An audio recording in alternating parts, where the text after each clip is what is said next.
My name is David Colannino. I'm from Providence, Rhode Island, and I split time in New York and New Orleans. My work is about a couple of things. Foremost, it's about fantasy and childhood fantasy and the kind of like how you play when you're a kid and how you imagine and give creatures and inanimate objects personalities and stories. Lately, though, I've been interested in Jungian psychology and our disconnect with history.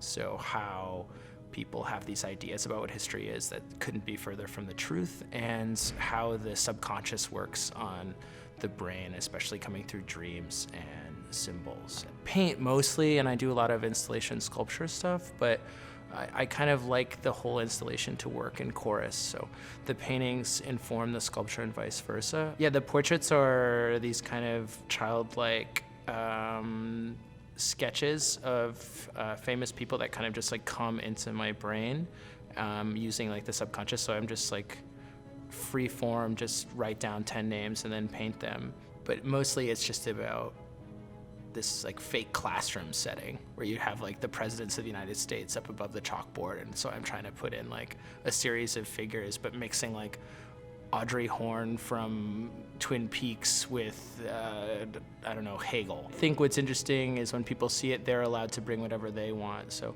for example, I had the goddess Diana next to Genghis Khan, which I wrote G.Khan, and this woman was like, oh, is that, Princess Diana and the man she died with? And I'm like, no, but that's awesome, like you get to have that experience too about like where's your subconscious taking you. I studied history as an undergrad, as well as philosophy and literature. So in a way, why I decided to do art in grad school and become an artist was that I didn't have to be true. Like there's this idea in philosophy and in history, especially in the United States versus like France, where you have to have all this data. And I think data is really important, but to make art, you don't need the data necessarily. Like I can just make it all up. In terms of like the historical pieces, like one I made was like 4,000 little plastic army soldiers on the ground that I, purchased the soldiers and just arranged them. I was talking about this battle between Alexander and the Persians, and I'm literally referencing kind of how boys are brought up with these war toys to become like little soldiers. Whenever I make sculpture, I think about it as an interactive experience, and I think it's because I come to the work through play. When I installed the Battle of Gaugamela, which is the pieces, the army dudes, the intention was that the audience would be able to come in and manipulate the figures. To me, like the manipulation, the piece is the story, the historical idea, and like it's our dissonance with that, but it's also a piece about how one, when given a bunch of toys, seems to either arrange them or destroy them, and then throughout that, like they're thinking about something. Their subconscious is thinking about something. They're giving these arrangements. If they choose to arrange them, there's a reason for that. And if they just focus on it a little bit, they can kind of see their childhood coming out again.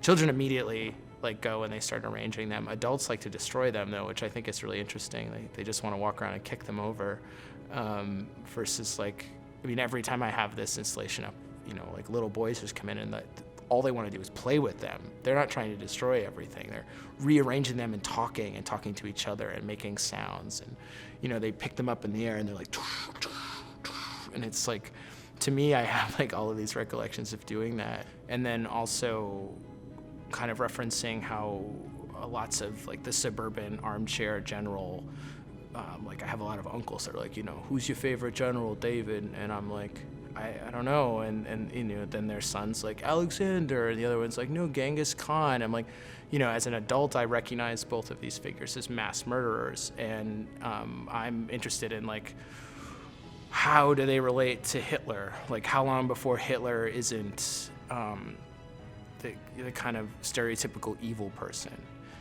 Genghis Khan killed more people than Hitler, but he's considered kind of a great general. And that's just because we have thousands of years, a good 1,500 years since he was rampaging the world. And also because he didn't do it as much in the West. For me, I'm just interested in kind of like the question and why we come up with these major narratives and how do they play into our ideas now. For me, art is a way of bringing those ideas without necessarily having data And in some ways that's dangerous, as we see with like the kind of alternate truths, or the Trump reality that we're living in. But in some ways it's able to reach people that just don't accept data. So, it is a tightrope, but I think art is always going to be like that.